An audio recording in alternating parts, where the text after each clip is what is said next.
ඇවිදින්න බැරි දරුවෙක් ඉන්නවා නම් දන්න කියන තැනකවත් මේ වීඩියෝ එක පෙන්වන්න. ලංකාවේ හදනවා අපි විශේෂ වෝකර් වර්ග කීපයක් මේ ළමයිව ඇවිද්දා. I've come so far away from home.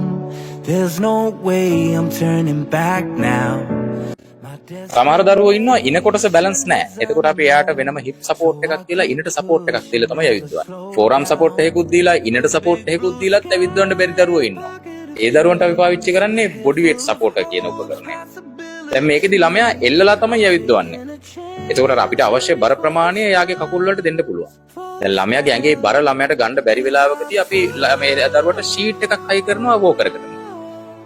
ඇවිදින්න පුළුවන් වුණාම සමහරක් විට මේක ගලවලා අයින් කරන්න පුළුවන්. දරුවාගේ ශරීර ප්‍රමාණය වැඩි වෙද්දි මේ සියලුම කොටස් ඇඩ්ජස්ට් කරගන්න පුළුවන්. මේ එක වෝකර් එකකට කොච්චර ඔප්ෂන් සෙට් කරලා තියෙනවද බලන්නකෝ. දරුවට අල්ලගන්න හැන්ඩල්ස් දෙකක් තියෙනවා.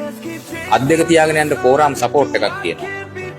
ඊට අමතරව ඉනට පොන්දට වෙනම සපෝට් තියෙනවා. දැන් සමහර දරුවෝ ඉන්නවා ඇවිදිනකොට කකුල් පැටලෙනවා. ඒ දරුවන්ට අපි වෙනම බෙල්ට්ස් දානවා මේකට. ඊට අමතරව එළියේ අරන් යන්න පුළුවන් විදිහට රෝද දාලා තමයි හදලා තින්නේ අපි ලංකාවේ පරිසරයට ගැලපෙන විදිහට. දැන් අපි දරුවන්ට මේ උපකරණ හදන්නේ ඒ දරුවාගේ ආබාධ තත්ත්වය සහ මේ උපකරණ පිළිබඳව හරිම විද්‍යාත්මක දැනුමක් සහිතව තමයි. ප්‍රශ්නේ තියෙන්නේ ලංකාවේ මේවා හදනවා කියලා මිනිස්සු දන්නේ නැහැ. දැන් ඔබ දන්න දැනක කවුරු හරි දරුවෙක් ඉන්නවා නම් ඇවිදින්න බැරි මේ වීඩියෝ එක පෙන්වන්න. ඒක ලොකු දෙයක් ඒ දෙමව්පියන්ට.